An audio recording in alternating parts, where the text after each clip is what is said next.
Hi, welcome back.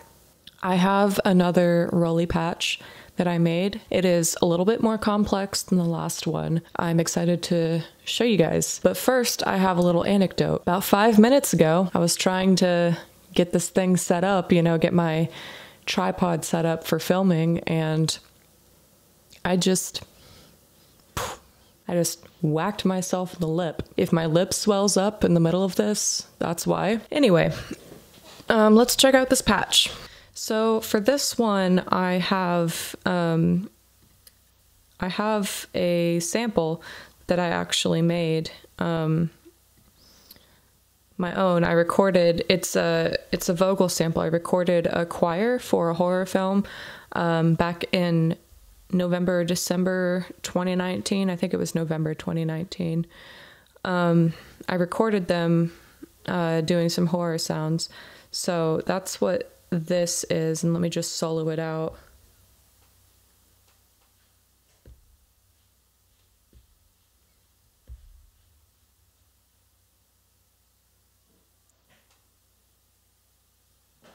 So that's what that sounds like. And on top of that, I have two pads layered on top of it, and I have the second LFO. I have that controlling the fine tuning.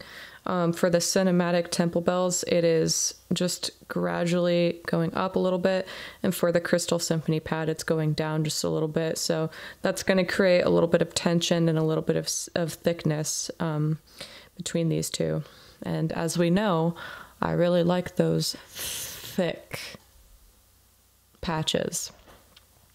Anyway, so this is another granular synth. I'm just using the beginning of this noisy pad that came with Equator 2, and then I've got two sine waves. This one is an octave lower than everything else, and this one is 2 octaves lower, and that's just to give it some depth and a little bit of more thickness.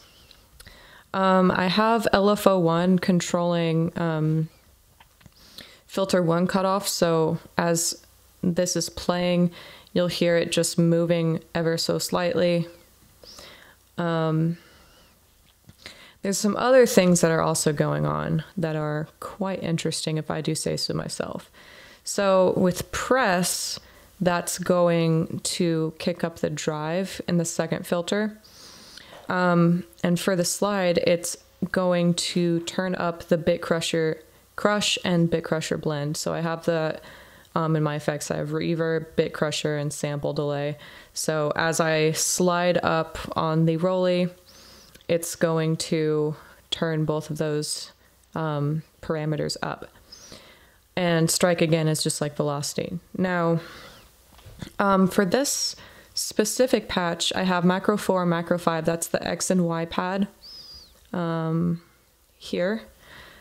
So I have it set to filter 2 cutoff and filter 2 resonance.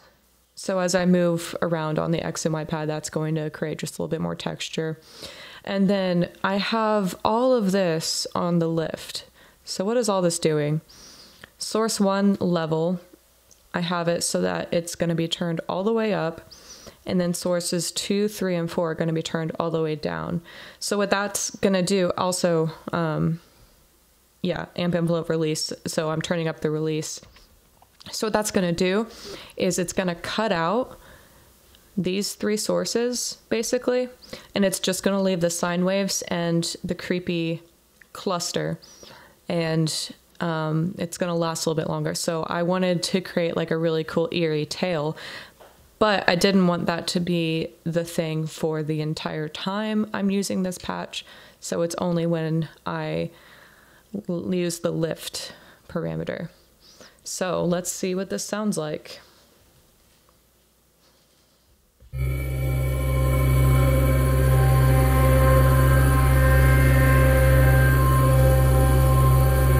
you can hear LFO1, controlling the cutoff. Let's play around with press.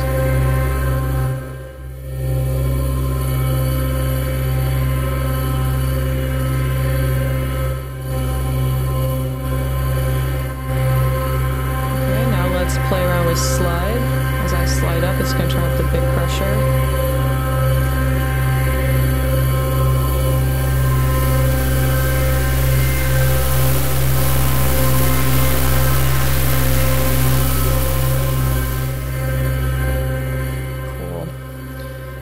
And now let's play around with the X and Y pad. So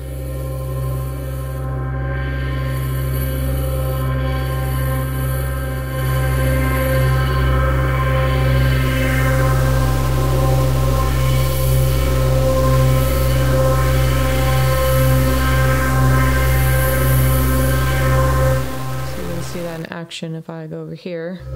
Just look here.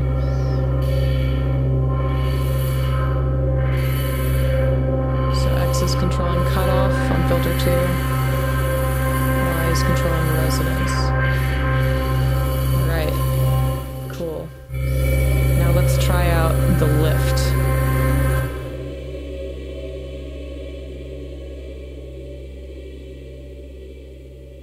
Pretty cool, right? Let's do it again.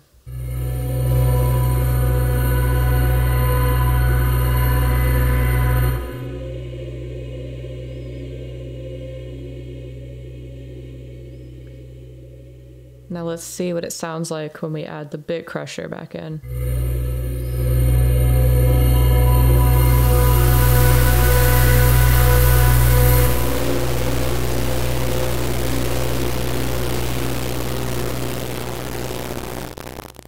Cool. All right, so that is the patch, and I call it Vocal Jazz Fuzzy Horror.